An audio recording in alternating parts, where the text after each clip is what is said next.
नमस्कार। ज्ञान सुधा पर आपका हार्दिक स्वागत और अभिनंदन।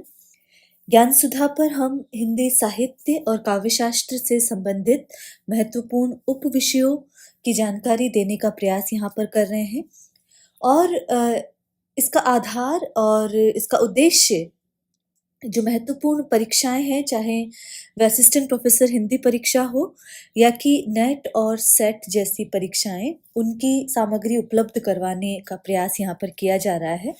और इसी संदर्भ में हम बात कर रहे हैं मलिक मोहम्मद जायसी और उनके पद्मावत ग्रंथ की, जो कि न केवल असिस्टेंट प्रोफेसर हिंदी के पाठ्यक्रम में समावेशित है, वरन नेट, सेट और स्नातक और स्नातकोत्तर परीक्षाओं की भी महत्वपूर्ण विषय वस्तु है।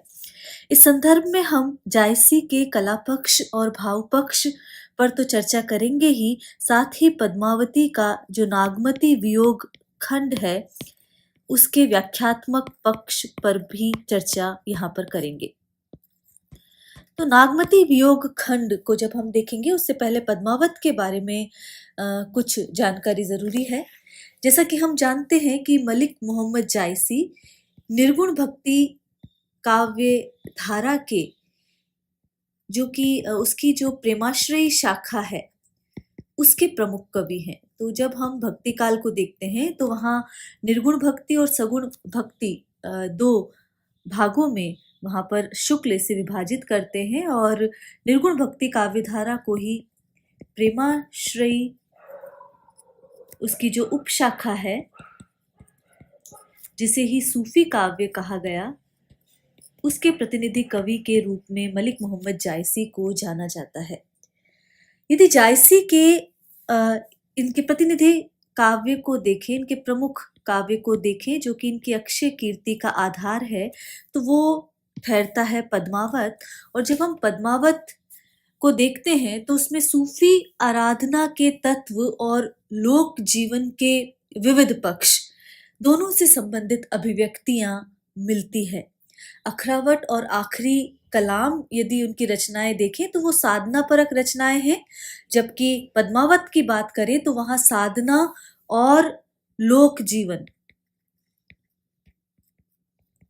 दोनों घुले मिले से नजर आते हैं। तो पद्मावत के संदर्भ में यदि यह कहा जाए कि उनके पद्मावत में साधना और लोक जीवन परस्पर एक दूसरे से घुले मिले हुए हैं, तो अतिशयोक्ति नहीं होगी।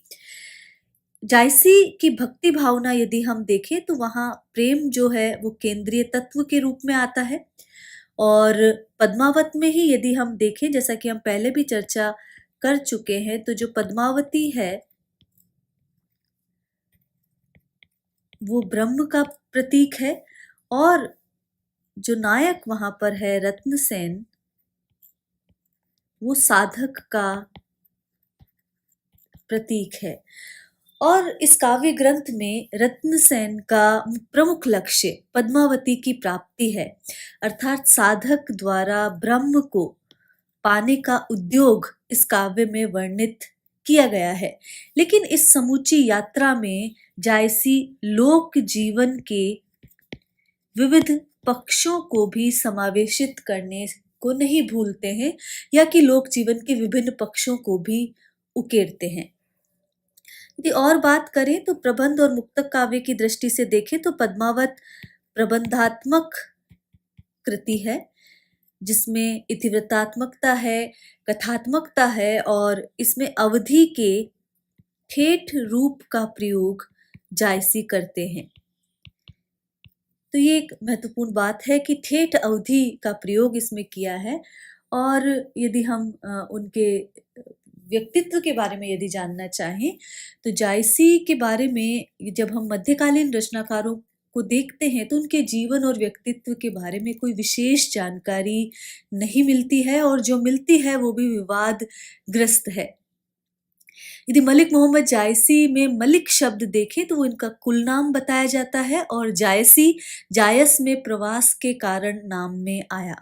मोहम्मद नाम में कुल नाम और प्रवास के कारण आया शब्द जुड़ने से इनका नाम बनता है मलिक मोहम्मद जायसी।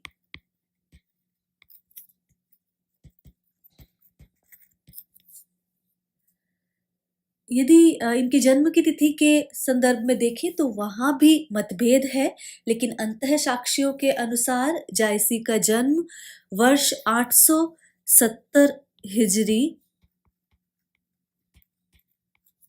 या कि 1464 ईस्वी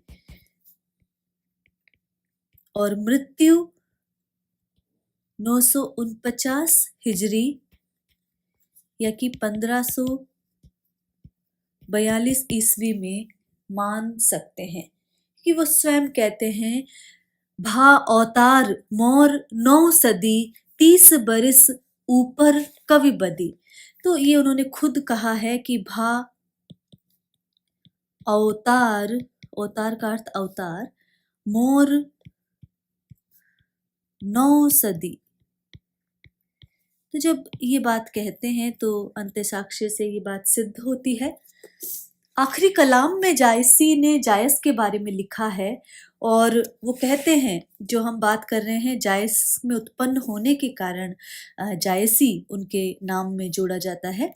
वो कहते हैं कि जायस नगर मोर अस्थानु, नगर के नावे आदि उदयानु। तो ये यहाँ पर है। पद्मावत में भी वे लिखते हैं जायसी नगर धर्म अस्थानु, तहाँ आई कवि कीन बखानु। तो अलग अलग ये पंक्तियां हैं जो जायसी में भी, जायसी के पद्मावत में भी मिलती है और आखिरी कलाम ग्रंथ में भी मिलती है। अब ये जो अटकल है या ये जो तथ्य है वो इसीलिए है क्योंकि प्रामाणिक साक्ष्यों का अभाव है। अगर देखा जाए तो जायसी मलिक शेख ममरेज और मानिकपुर के शेख अलहदार की पुत्री की संतान बताए जाते हैं और ये जन प्रसिद्ध है कि जायसी बचपन में ही माता पिता को खो चुके थे। इनकी संतानहीनता को लेकर भी कई प्रकार के मत प्रचलित हैं। एक जनश्रुति ये भी है कि इनके 7 पुत्र थे और उनकी जो 7 पुत्रों की अकाल मृत्यु छत गिरने से हुई थी। कहा जाता है कि जायसी कुरूप थे। कहा जाता है कि जायसी की बाईं आंख और बाएं कान की श्रवण शक्ति जाती रही। स्तुति खंड जो है पद्मावत का, उसमें वे आत्म परिचय देते हुए लिखते हैं, एक नयन कवि मुहम्मद गुनी, सोई विमोहा जे ही कवि सुनी, चांद जस जग विधि अवतारा, दीन कलंक कीन उजियारा, जग सूझा एके नयनाहा। जग सूझा एके नयनाहा, उआ सूक जस नख तन माहा। तो इस तरह की बातें हैं जो उनके ग्रंथ में मिलते हैं, लेकिन उनकी कविता बड़ी सरस थी और सुनने वाले उन्हें सुनकर द्रवित हो उठते थे। और कहा जाता है कि जेई मुख देसा तेई हंसा, सुना तो आए आंसू। जायसी शेरशाह सूरी के शासनकाल में थे और उन्होंने स्वयं लिखा है, शेर शाही देहली सुल्तानु, चारिऊ खंड तपई जस भानु। तो शेरशाह सूरी के शासनकाल में ये पाए जाते हैं। इनके समकालीन थे।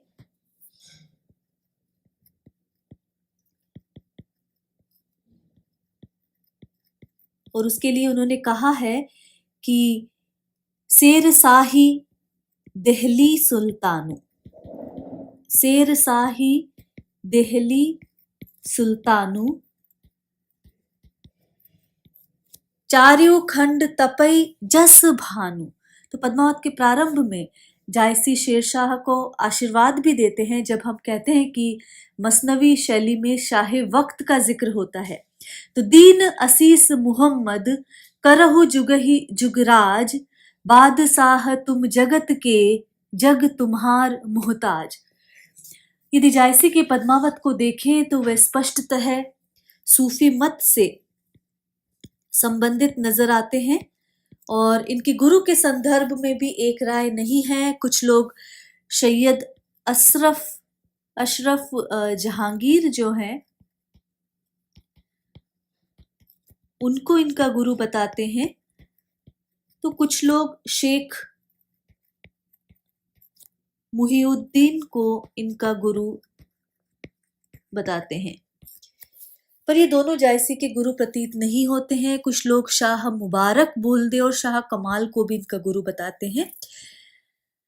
तो ये अलग अलग मत है। कुल मिलाकर कहा जा सकता है कि जायसी का जीवन जो है वो वैविध्य पूर्ण था।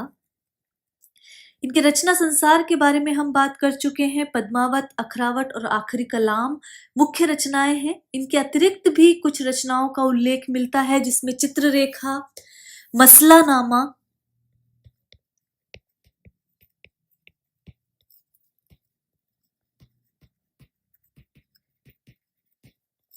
कहरानामा,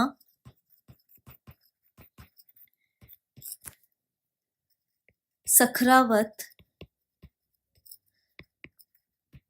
चंपावत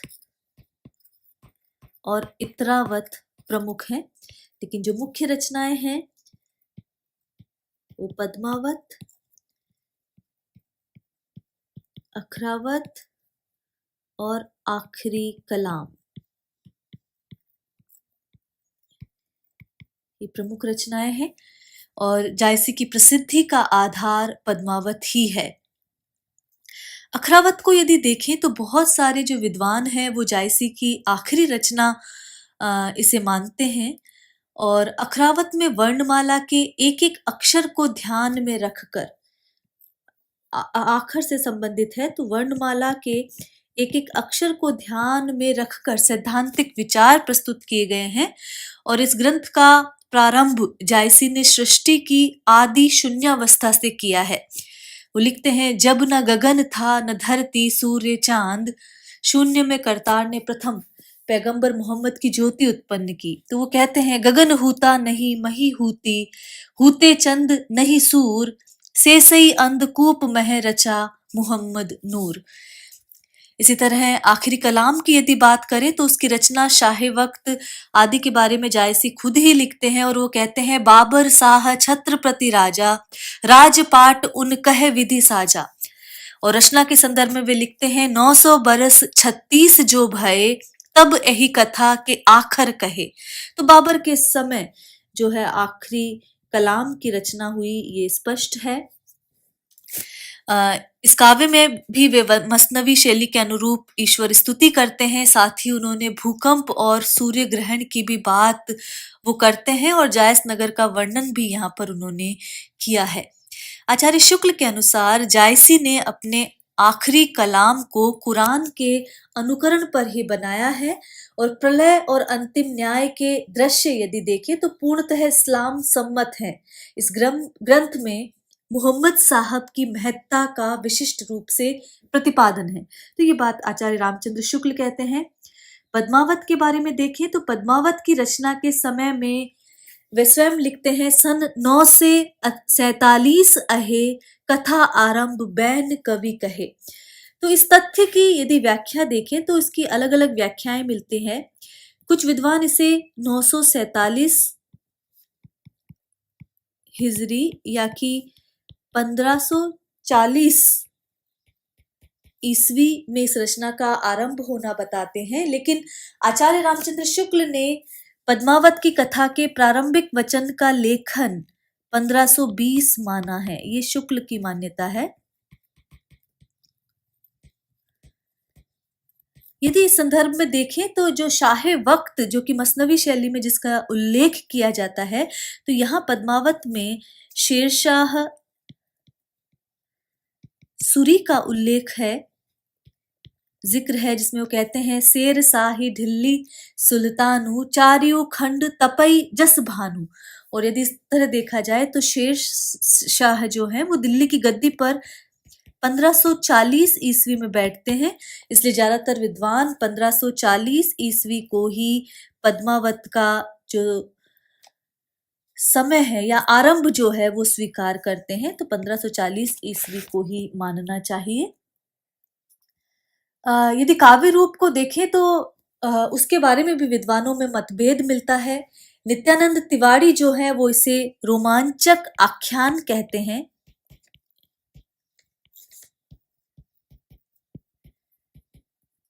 और अधिकांश विद्वान इसे प्रबंध काव्य की श्रेणी में ही मानते हैं।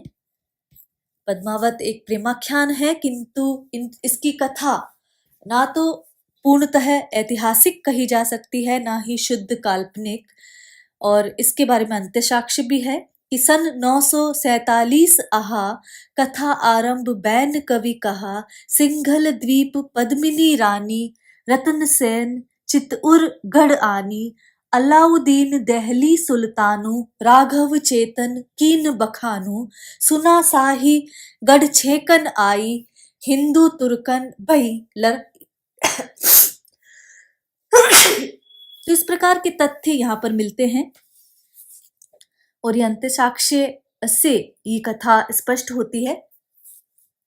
इन पंक्तियों में अंत में वो कहते हैं, सुना साही गढ़ छेकन आई, हिंदू तुर्कन भई लड़ाई, आदि अंत जस गाथा अहे, लिखी भाखा चौपाई कहे। तो इन पंक्तियों में जायसी कहते हैं कि आद्यंत जैसी कथा है उसे ही वह भाखा और चौपाई में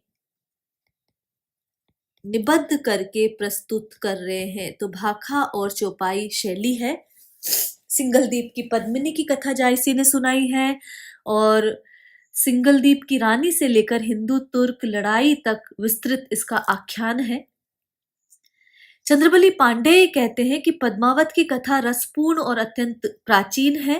काव्यबद्ध करने का प्रथम श्रेय जायसी को है और इस कथन की पुष्टि के लिए चंद्रबली पांडेय ने निम्न पंक्तियों का सहारा लिया है। वे कहते हैं, कवि व्यास कमला रसपूरी, दूरी सो नियर नियर सो दूरी, नियरे दूर फूल जस काटा, दूरी सो नियरे जस गुर चाटा। तो ये पद्मावत में वर्णित है ये पंक्तियां।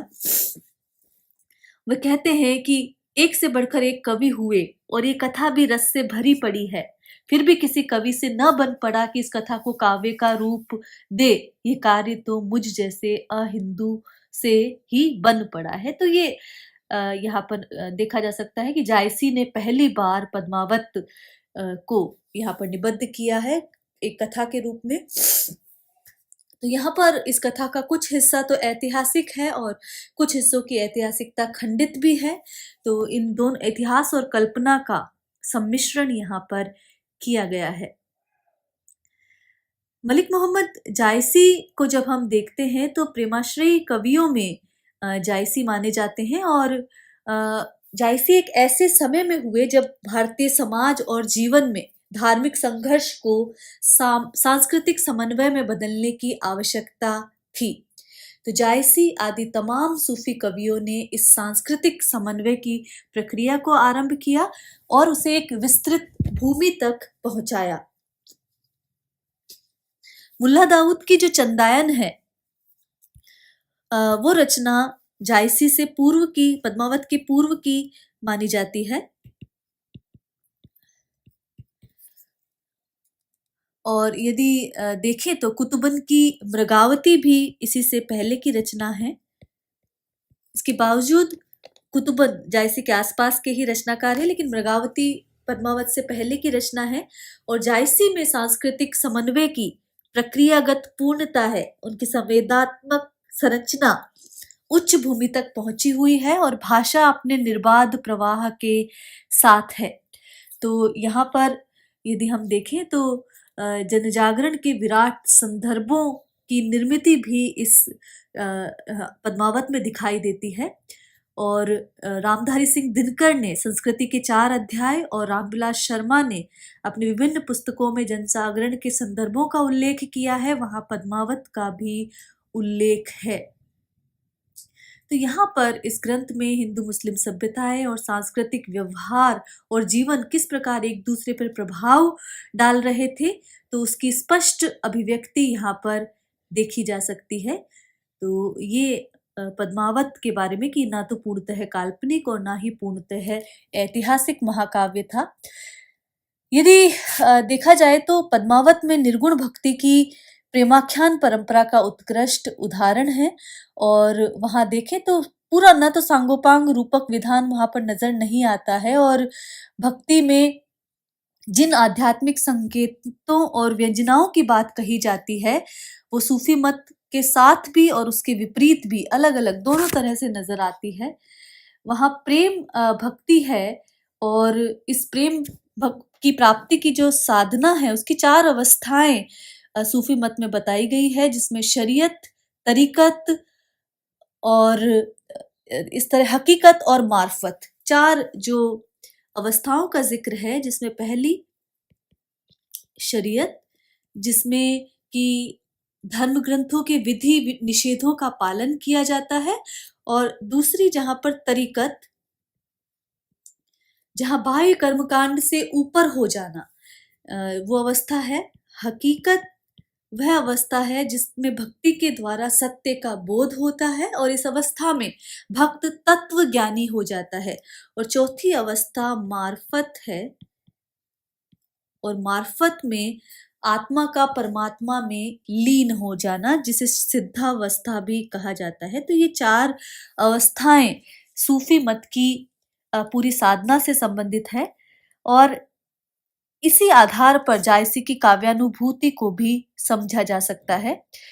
जायसी प्रेम को ही सार तत्व मानते हैं। वे कहते हैं, प्रेम घाव दुख जान न कोई, जही लागे जाने पे सोई। तो प्रेम का दुख हर कोई नहीं जान पाता, जिससे प्रेम होता है वही इसका दुख जान सकता है। तो ये बात यहाँ पर कहते हैं, और सूफियों की आध्यात्मिक भावना के अनुरूप जायसी ने भी प्रेम तत्व को अत्यधिक महत्व दिया है। भारतीय परंपरा को यदि देखें तो वहां प्रेम के 2 पक्षों का वर्णन है, संयोग और वियोग पक्ष। और संयोग पक्ष की अभिव्यंजना पद्मावती में और नागमती दोनों रानियों के आश्रय से हुई है। यदि इस काव्य की नायिका देखें तो पद्मावती है, और संयोग चित्रों में पद्मावती को ही ज्यादा स्थान और महत्व मिला है। नागमती और रत्नसेन का संयोग देखा जाए तो वो मात्र एक स्थान पर मिलता है, और जो वियोग है वो नागमती वियोग खंड इसका महत्वपूर्ण पक्ष है काव्य का। पद्मावत जो है 57 खंडों में इसकी कथा वर्णित है। ये एक महत्वपूर्ण तथ्य है, ध्यातव्य है, ध्यान रखा जाना चाहिए कि पद्मावती की जो कथा है वो 57 खंडों में वर्णित है, और मलिक मोहम्मद जायसी ने इसमें सभी खंडों में यदि हम देखा जाए तो निर्गुण भक्ति के प्रेम तत्व को वहां पर बताने का प्रयास किया है, और उनकी भक्ति में प्रेम केंद्रीय तत्व है। हम कुछ पदों का अध्ययन कर चुके हैं। नागमती वियोग खंड की बात हम कर रहे हैं, और जब हम नागमती वियोग खंड को देखते हैं तो वहां पर नागमती के वियोग की, जो कि रतन सेन के वियोग में है, उसके महत्वपूर्ण पक्ष को चित्रित जायसी ने किया है, और वो 12 मासा पद्धति के आधार पर चित्रित करने की चेष्टा जायसी करते हैं। हम 4 पदों का अध्ययन कर चुके हैं, और आगे के पदों पर हम बात कर रहे हैं। आगे के पद में जहां पर जायसी कह रहे हैं कि सावन बरस मेह अति पानी, भरनी परी हो बिरह जुरानी। तो वहां सावन महीने का जिक्र है। जहां पहले जो बात की गई है वहां पर अनेक महीनों का जिक्र किया गया है, और इस विरह वेदना की दशा का वर्णन इसमें सावन माह में विरहदग्ध नागमती कैसा अनुभव कर रही है उसका उल्लेख यहाँ पर जायसी करते हैं।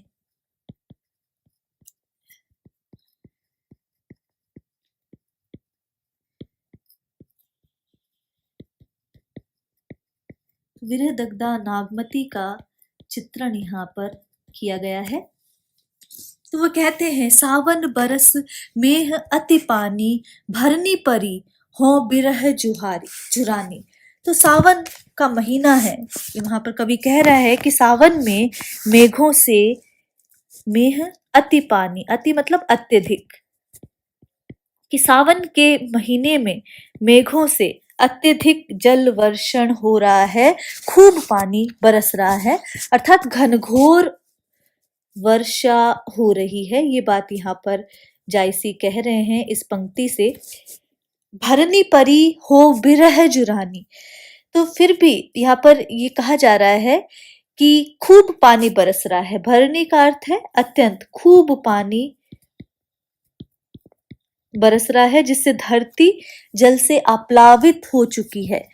तो अर्थात जल वर्षा हो रही है, घनघोर जल वर्षा हो बिरह झुरानी, लेकिन मैं विरह से सूख रही हूं। झुरानी का अर्थ है सूखना। तो सर्वत्र जो मेघ बरस रहे हैं और जल से भरी हुई धरती है, लेकिन मैं विरह से सूख रही हूं। तो यहाँ पर ये देखा जाए, भरनी और झुरानी, इन तत्वों में विरोधाभास अलंकार देखा जा सकता है, क्योंकि एक तरफ तो भरनी पड़ रही है और दूसरी तरफ झुरानी सूख रहा है नागमती का शरीर। तो यहाँ पर विरोधाभास अलंकार माना जाएगा। लाग पुनर्बसु पीऊ न देखा, भई बाउरी कह कंथ सरेका। बाउरी का अर्थ है बाउली होना, पागल होना। तो यहाँ पर नागमती विरह से जो व्याकुल होकर सूख रही है, वो कह रही है कि पुनर्वसु नक्षत्र लग गया है। तो पुनर्वसु नक्षत्र की बात है कि पुनर्वसु नक्षत्र लग गया है और मैंने अभी तक पीऊ नहीं देखा, मैंने अभी तक प्रिय को नहीं देखा है, कि बहुत अवधि बीत चुकी है और मैंने प्रिय को अभी तक नहीं देखा है। भई बावरी कहे कंथ सरेका। तो यहाँ पर कहा गया है कि मैं बावरी हो गई हूं, आखिर वो जो चतुर, जो प्रिय हैं, वो कहाँ चले गए हैं। कि मैं बावली हो गई हूं कि मेरा चतुर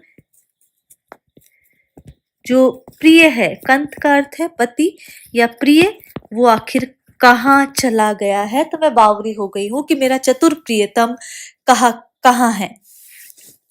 रखत के आंसू पर ही भुई टूटी। भुई का अर्थ है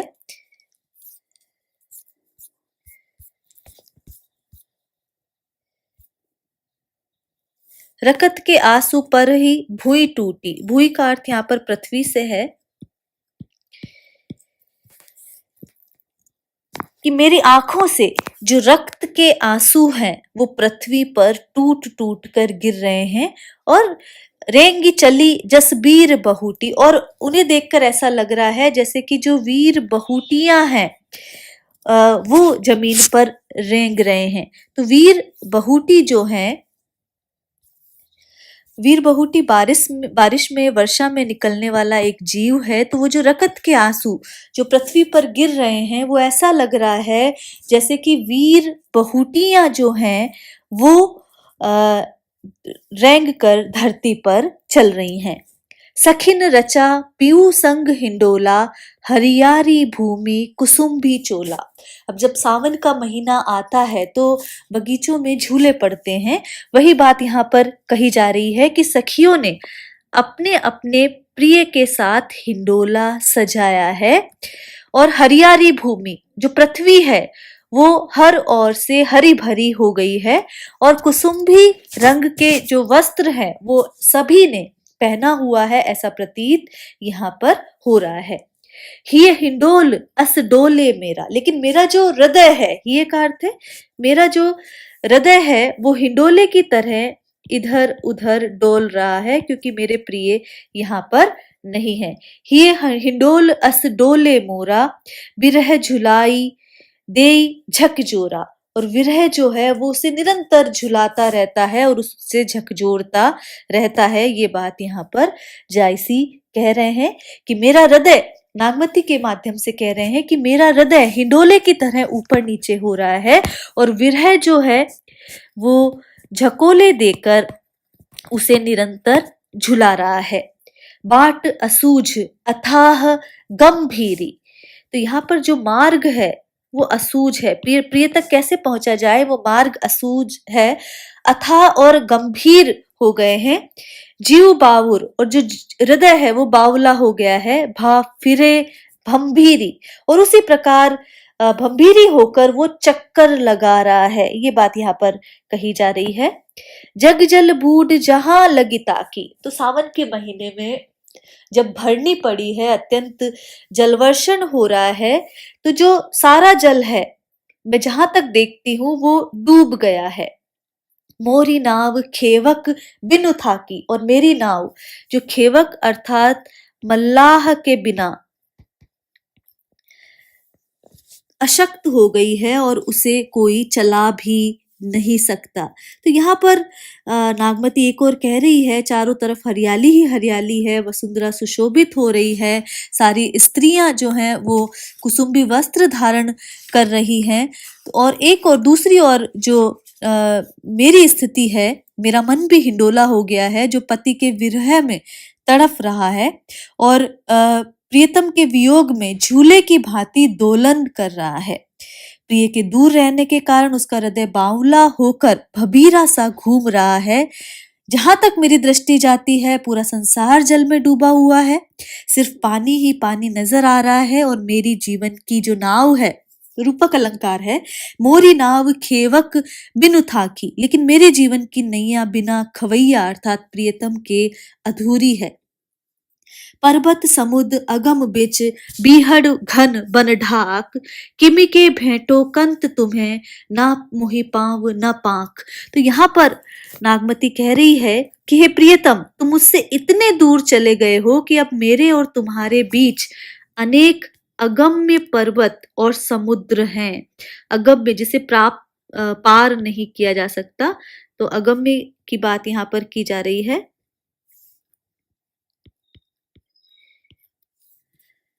तो अनेक अगम्य पर्वत, समुद्र, घने और बीहड़ वन हैं, उनकी बात। और ढाक मतलब वृक्ष हैं। किमि के भेंटो कंत तुम्हें, कि मैं आपसे किस प्रकार भेंट करूं, ना मोहि पाऊं, क्योंकि ना तो मेरे पास पैर है, अर्थात मेरे पैरों में इतनी शक्ति नहीं है जो मैं इस भयानक वन को पार करके आप तक पहुंच सकूं, और ना ही पंख, ना ही मेरे पास पंख है जिसकी सहायता से मैं उड़कर पहुंच सकूं। तो यहाँ पर यदि हम देखें तो फारसी प्रभाव यहाँ पर देखा जा सकता है। भरनी शब्द यदि देखें तो वहां जल की मात्रा का सूचक है।